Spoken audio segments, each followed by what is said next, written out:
দুবাইয়ের এই সমস্ত শায়েকগুলা এদের মাথা ভাই গেছে গাওলায়া, লাল পানি খায়া খায় এরা শেষ। তবে দুবাইয়ে যে পাপগুলো বর্তমানে হয়েছে, দুবাইয়ে যে পাপ বর্তমানে হচ্ছে বা হয়েছে, দুবাইয়ের মতো জায়গা শুধু না, মিডল ইস্টের যে সমস্ত জায়গাগুলোতে এই কাজগুলো হচ্ছে, আল্লাহ রাব্বুল আলামিন আযাব আরও দেবেন যদি সতর্কতা অবলম্বন না করি। আমি প্রথমে দোয়া করি দুবাইবাসী যারা এখন এই বর্তমান বিপদের মুখোমুখি হয়েছেন, আল্লাহ এই বিপদ থেকে তাদেরকে উদ্ধার করুন এবং বুঝদান করুন। কি পাপ দুবাই হচ্ছে না বলেন তো? আমাদের বাংলাদেশে আলহামদুলিল্লাহ আলহামদুলিল্লাহ শত শত গুণ পাপ কম হয় এই দুবাইয়ের চাইতে। শারজাটা একটু ধার্মিক, দুবাই মসজিদ আছে কিন্তু প্রচুর মসজিদ, কিন্তু নামাজ যে পড়ে, কয়টা নামাজ পড়ে? বাংলাদেশে রাস্তায় ওপেন, কিন্তু আপনি ওই বডি ম্যাসেজ করা মেয়েদের পার্লার পাবেন না। আর দুবাই প্রতি কিলোমিটারে মনে হয় 10টা পাবেন, নাহলে 5টা পাবেন। রাস্তায় কেউ আপনাকে বাধা দেবে না, আপনি যদি ওপেন দাঁড়ায় মদ খান কেউ বাধা দেবে না। আপনি যদি রাশিয়ান, ইউরোপের কোনো মেয়ে অথবা মিডিল ইস্টের কোনো মেয়ে অথবা আফ্রিকার কোনো মেয়ে নিয়ে ফুর্তি করতে চান, দুবাইয়ে অহরহ রাস্তাঘাটে মেয়েরা ঘোরাঘুরি করতেছে।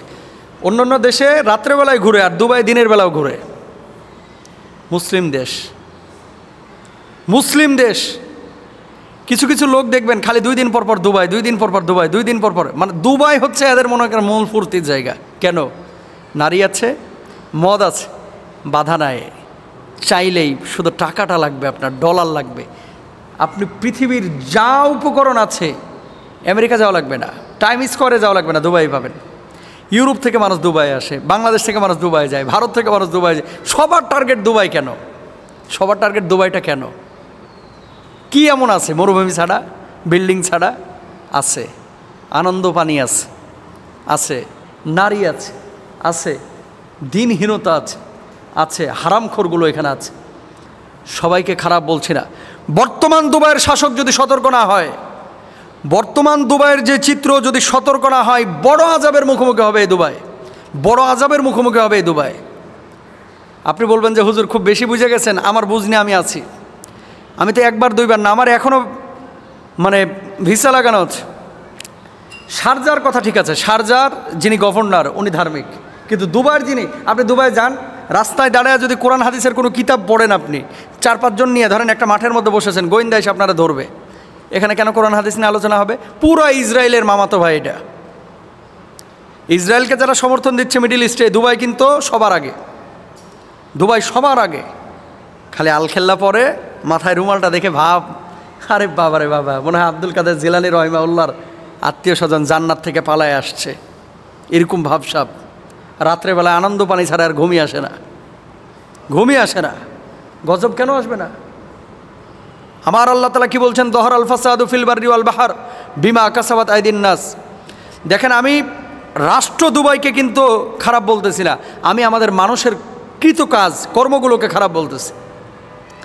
শায়েকের সাথে এক হোটেলে আমরা বসেছিলাম, একজন আরবি মানে বাঙালি, দুবাইয়ের বড় বড় জায়গায় কিন্তু বাঙালি ইমামরা আছে। আপনি জানেন জুমার খুতবা সরকার লিখে দেয়, যা বলবে ওটাই বলতে হবে, নিজের থেকে বানায় একটা শব্দ উচ্চারণ করতে পারবেন না। কোথায় পাইছেন মেয়ে এগুলা? বোঝেন নাই কথা। একমাত্র দেশ এই দুবাই যেখানে জুমার খুতবায় ইসরায়েলের বিপক্ষে কোনো আলোচনা করা নিষেধ। জানেন আপনারা এগুলা? ইসরায়েলের বিপক্ষে খুতবায় কোনো কথা দুবাই বলা যায় না। কেন? ইসরায়েলের সাথে তাদের বন্ধুত্ব। তেল আবিবে ফ্লাইট চালু করেছে এই দুবাই। দেশ দুবাইকে দোষ দিচ্ছে না। আমি বলতে চাচ্ছি আমাদের টার্গেট কি ছিল, আমরা কোথায় যাচ্ছি, কেন আমরা এমনটা করতেছি? আজকে বন্যা হয়েছে, ঝড় হয়েছে, একটাবার চিন্তা করেন তো, আল্লাহ যদি বড় ভূমিকম্প দিয়ে 75 বছরেও মানুষের, দুবাই তো ড্রেনেজ ব্যবস্থা নাই, এটা আপনারা হয়তো অনেকেই জানেন। কেন? এখানে বৃষ্টি হয় না। আরব বিশ্বের মানুষের বৃষ্টি যদি একটু দেখেছে তাহলে এরা নাচানাচি শুরু করে ঘরের মধ্যে। কেন? বৃষ্টি দেখে না তো, মরুভূমির মধ্যে বৃষ্টি পাবে কোথায়? সেখানে এরকম ঝড়, সাইক্লোন এবং জলোচ্ছ্বাস, এরকম পানি, ড্রেনেজ ব্যবস্থা নাই, ডুবে গেছে। একটাবার কল্পনা করেন, যে আল্লাহ মরুভূমির মধ্যে এত বৃষ্টি দিতে পারে, সে আল্লাহ বড় সড়ো ভূমিকম্প দিলে বুর্জ খলিফার অবস্থাটা কী হবে? কল্পনা করতে পারেন? আল্লাহ না করুক, যদি বড় ভূমিকম্প হয়, এই দুবাইয়ের বুকেই কয়েক লাখ মানুষ মুহূর্তের মধ্যে মারা যাবে। ঢাকা সিটি যেরকম গ্যাদারিং, প্রচুর মানুষ বসবাস করে। দুবাই এত মানুষ বসবাস করে না, কিন্তু যে বিল্ডিংগুলো ইন্টারন্যাশনাল কমার্শিয়াল স্পেস কিন্তু হচ্ছে এই দুবাই। সুতরাং আমরা ছোটোখাটো মানুষ, আমাদের কথাগুলো মানুষ কে আমলে নেবে? কেউ নেবে না। আল্লাহ তাআলা বলেছেন দহরাল ফাসাদু ফিল বাররি ওয়াল বাহরি বিমা কাসাবাত আইদিন নাস। এই সমস্ত জিনিসগুলো মানুষের কৃতকর্মের ফসল। আপনি এত পাপ কেন করেন? এই দুবাই হিন্দুদের মন্দির বানানোর জন্য বিশাল করে আয়োজন করে জায়গা ছেড়ে দিয়েছে, জানেন আপনারা? এই দুবাই, হ্যাঁ, মন্দিরে পূজা করতেই পারে, এটা হিন্দুর স্বাধীনতা আছে, কিন্তু আপনি ঘটা করে নিজের স্বার্থ হাসিলের জন্য এত বিশাল আকারের। আবার আরেকটা বিষয় আপনাদেরকে বলি, কিছু কিছু জিনিস হৃদয় রক্তক্ষরণ হয়। এই যে আপনারা যে শেখ জায়েদ মসজিদ, এটা তো আমি গিয়েছি আবুধাবির। শেখ জায়েদ মসজিদ গুগলে লিখবেন, পাবেন। পৃথিবীর সবচেয়ে সুন্দর মসজিদ এটা। কয়েক হাজার কোটি টাকা খরচ করা হয়েছে। ওরা তো টাকার হিসাব করে না, ডলারের। প্রত্যেকটা জিনিস আপনারা গুগলে দেখলে টাস্কি খেয়ে যাবেন এই মসজিদের। অথচ এই মসজিদে আমি 20 জনের ওপরে সিকিউরিটি গার্ডকে জিজ্ঞেস করেছি তোমার নাম কি, অধিকাংশই হিন্দু। মসজিদের সিকিউরিটি গার্ড সব হিন্দু। কোথা থেকে এসেছো? নেপাল থেকে এসেছি। কোথা থেকে এসেছো? দিল্লি থেকে এসেছি। কোথা থেকে এসেছো? মুম্বাই থেকে এসেছি। আরে হারামখোর, মসজিদের সিকিউরিটি গার্ড মুসলমান কি নাই? বাংলাদেশের লাখ লাখ শ্রমিক এখানে কাজ করতেছে, পাকিস্তানের লাখ লাখ শ্রমিক কাজ করতেছে। দুবাইয়ের এই সমস্ত শায়েকগুলা, এদের মাথা ভাই গেছে গা আওলায়া, লাল পানি খায়া খায় এরা শেষ। নাহলে মসজিদের সিকিউরিটি গার্ড, এই জায়েদ মসজিদের সিকিউরিটি গার্ড কেন অমুসলিম হবে?